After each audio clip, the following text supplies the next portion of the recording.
نیچے اتارنے والا ہے کیا یہ حلال کا ہے یا حرام کا ہے. لیکن اس ادب کو ہم بھول گئے تھے. اب روزے بھی رکھیں گے, روزوں میں دیگیں بھی کریں گے, بانٹیں گے بھی, بڑے صدقات و خیرات کر رہے ہیں, لیکن یہ نہیں سوچیں گے کہ جو ہم اللہ کے راستے میں خرچ کر رہے ہیں کیا یہ رزق حلال ہے, کیا ہمارے یہ جائز ذرائع سے کمایا ہوا ہے. اور کھانے والے تو پھر اللہ ماشاء اللہ وہ تو ٹوٹ پڑتے ہیں, انہوں نے تو کیا ہی دیکھنا ہے کہ یہ جس گھر سے ہم کھا رہے ہیں یا جہاں سے ہمیں مل رہا ہے یہ جائز طریقے سے ہے یا ناجائز طریقے سے. اب آئیے برکات رمضان کی طرف اشارہ کرتا ہوں, اور میں نے اس لیے آج حدیث پاک کی کتاب کو سامنے رکھا. حضرت سلیمان فارسی رضی اللہ عنہ, بڑا نام ہے نا آپ کا, حضرت سلمان فارسی کا بڑا نام ہے, اور جو مدینہ شریف جاتے ہیں حضرت سلمان فارسی کے باغ کا بھی نظارہ کرنے کے لیے جاتے ہیں, اور پھر سلمان فارسی کو یاد بھی کرتے ہیں, آپ کا مقام مرتبہ شان سبحان اللہ. وعن سلیمان فارسی قال خطبنا رسول اللہ صلی اللہ علیہ وسلم فی آخر یوم من شعبان, شعبان المعظم کے آخری دن حضور علیہ السلام نے ہمیں خطبہ ارشاد فرمایا. یہ کون کہہ رہے ہیں؟ حضرت سلیمان فارسی. خطبہ کس نے ارشاد فرمایا؟ سب سے بڑے خطیب نے, سب سے بڑے خطیب اللہ کے پیارے محبوب نے خطبہ ارشاد فرمایا. اب چونکہ ہمارے پاس وقت کم ہے, تھوڑے تھوڑے الفاظ میں حدیث پاک کے پڑھ کے ان کا ترجمہ کرتا جاؤں گا, آپ توجہ فرمائیے گا. اور یہ کب آپ نے خطبہ ارشاد فرمایا؟ شعبان المعظم کے آخری دن. آپ نے کیا فرمایا؟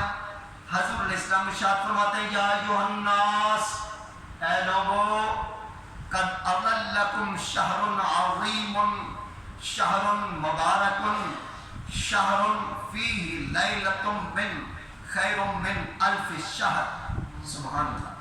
حضور کا ارشاد مبارک, آپ کا خطبہ, آپ کی تقریر, آپ کا بات, یا ایھا الناس, اے لوگو, کیا فرمایا حضور علیہ السلام نے؟ تم پر عظمت والا مہینہ سایہ فگن ہو رہا ہے. یہ کون کہہ رہا ہے؟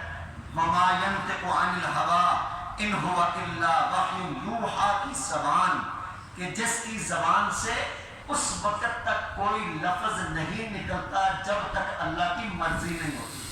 وہ فرما رہے, کیا فرما رہے؟ قد اضلکم شہر عظیم, اے لوگو تم پر عظمت والا مہینہ سایہ فگن ہو رہا ہے. یہ مہینہ برکت والا ہے جس کی ایک رات ایسی ہے جو 1000 مہینوں سے بہتر ہے.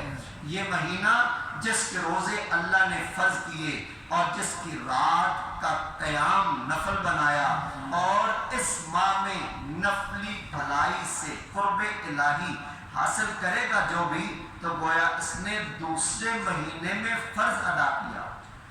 یعنی رمضان مبارک میں جو ایک نفل پڑھتا ہے گویا کہ اس نے فرض پڑھا ہے, اسے ایسا ثواب ملے گا. اور جو ایک فرض ادا کرے گا تو حضور علیہ السلام نے فرمایا گویا کہ اس نے 70 فرض ادا کیے, اتنا اجر بڑھ جاتا ہے. اور حضور علیہ السلام نے اور کیا فرمایا؟ فرمایا شہر صبر, یہ صبر کا مہینہ ہے اور صبر کا ثواب جنت ہے. اور کیا فرمایا؟ یہ غرباء کی غمخواری کا مہینہ ہے. اب اس میں ایک ایک جملے کے اندر, ایک ایک کلمے کے اندر بڑا بڑا بیان ہے. یہ غریبوں کی غمخواری کا مہینہ ہے.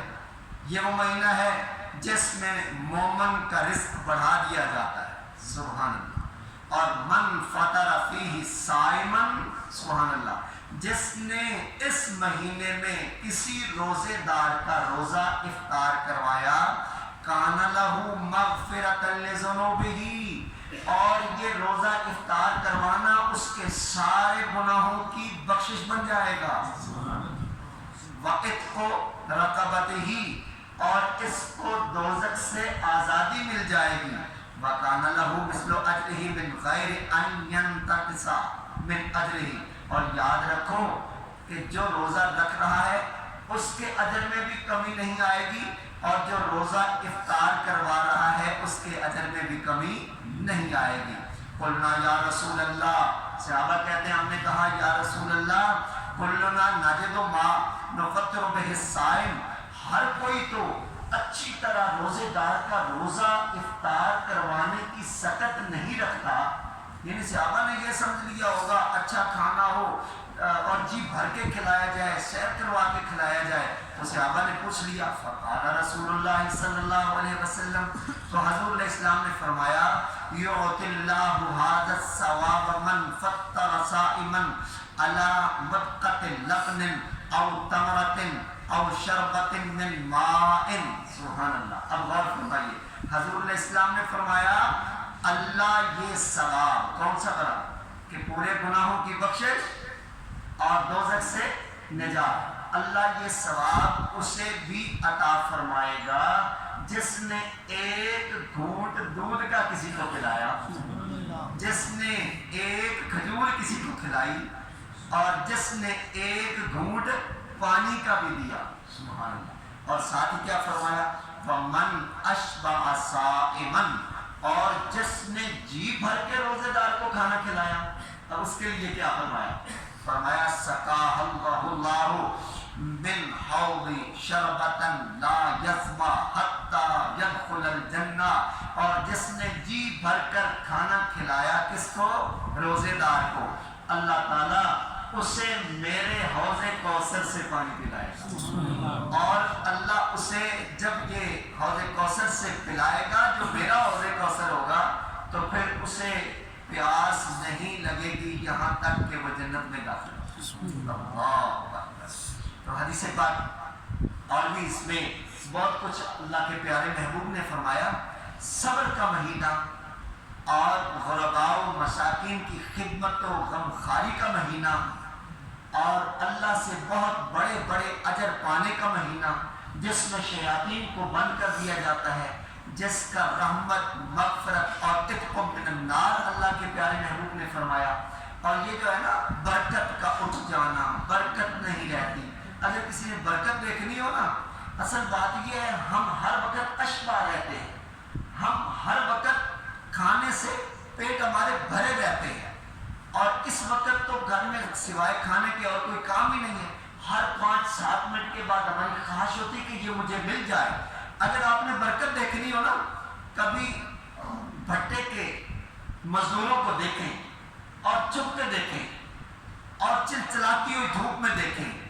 جب 12، 12:30، 1 بجے ان کی رخصت کا، چھٹی کا، یا درمیان میں جسے آپ ریسیس کہتے ہیں یا درمیانی وقفہ کہتے ہیں، اس وقت جب اعلان ہوتا ہے کہ ہاں بھی روٹی کھا لو، تو پھر وہ اپنے گھر سے لائے ہوئے چھوٹے چھوٹے برتن یا پونے یا کندوریاں یا رومال، ان کے اندر سے جو وہ روٹی جس وقت ایک چھوٹے سے دیوار کے سائے میں بیٹھ کر کھولتے ہیں، اور وہ 1 روٹی یا 2 روٹی یا ایک کے اوپر آدھی پڑی ہوتی ہے، جتنی گھر میں بچی گھر والی نے وہ بھی ڈال دی، یا کبھی آدھی روٹی، وہ جب وہ پوٹلی کھولتا ہے تو اس کے اوپر سے وہ اپنی اچار والی چھوٹی چھوٹی بھانکیں الگ الگ کرتا ہے، یا وہ گھر سے بنائی ہوئی چٹنی مرچ کی وہ جب الگ کرتا ہے، اور ساتھ نل سے بھر کر 1 گلاس پانی کا پاس رکھتا ہے، تو اس وقت جو لذت اسے نصیب ہوتی ہے اور جو برکت اسے نصیب ہوتی ہے،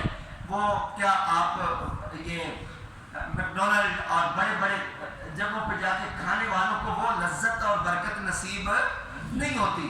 یا آپ سڑک سڑک پہ آپ نے دیکھا ہوگا بہت سے لوگ صفائی کر رہے ہوتے ہیں، اپنی بیگمات عورتوں سمیت صفائی کر رہے ہوتے ہیں، لک ڈال رہے ہوتے ہیں. کبھی ان کو دوپہر کے وقت کھانا کھاتے دیکھیں، جو لذت ان کو نصیب ہو رہی ہوتی کھانے، وہ تجھے اور مجھے اور ہم کو وہ نصیب نہیں ہے. وجہ کیا ہے کہ ہم نے بھوک کو دیکھا ہی نہیں ہے، ہم نے بھوک کی لذت کو کبھی محسوس ہی نہیں کیا. برکتیں تو ہم سے کوسوں دور چلی گئیں، برکتیں کوسوں دور چلی گئیں. اب تیرا اور میرا جو کمائی تھی وہ کن کے رہ گئی؟ ڈاکٹروں کے لیے رہ گئی، اس لیے کہ میں تو اپنے پیٹ کو بھری جا رہا ہوں. میں نے تو اللہ کے پیارے محبوب محمد صلی اللہ علیہ وسلم کے بتائے ہوئے طریقے پر عمل ہی نہیں کیا. ہاں اگر برکتوں کے قریب ہونا ہے نا، تو پھر برکتوں کا، لذتوں کا، نیکیوں کا موسم بہار ماہ رمضان تشریف لا رہا ہے، اور اس کی روح کے مطابق یہ نہیں کہ سحری کے لیے بھی پہلے رات سے بڑے اہتمام اور افطاری کے لیے بھی اتنے زیادہ اہتمام کہ ہر کی ڈیمانڈ کے مطابق دسترخوان پہ کھانے چنے ہوئے اور اس کے بعد ہم اس پہ ٹوٹ پڑے. 4 قسم کا شربت پیا ہے, پھر سردائی پی ہے, دودھ سوڈا پیا ہے, روح افزا پیا ہے, شکنجبین پی ہے, سادہ بھی پیا ہے, اور اس کے بعد کہتے ہیں یار روٹی میں تو میرا دل نہیں کرتا. بھائی تجھے وہ برکت کہاں نصیب ہوگی, وہ تجھے لذت کہاں نصیب ہوگی جو ایک مزدور کو ملتی ہے, جو ایک خالص اللہ کی رضا کے لیے روزہ رکھنے والے کو ملتی ہے.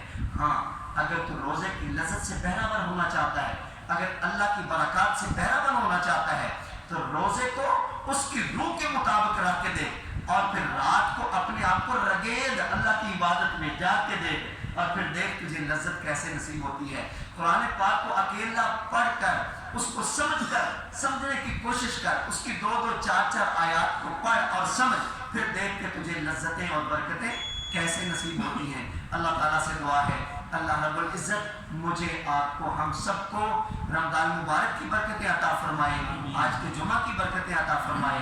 اللہ ہماری بڑی لمبی بیماریاں دور فرمائے, ہمیں وہ برکتیں اور لذتیں نصیب فرمائے جو اللہ والوں کو ملا کرتی ہیں. وآخر دعوانا ان الحمدللہ رب العالمین. سنتیں اگر کوئی دوست نہیں بھی ادا کر سکے وہ گھر میں جا کر ادا کرنے کی بات ہے.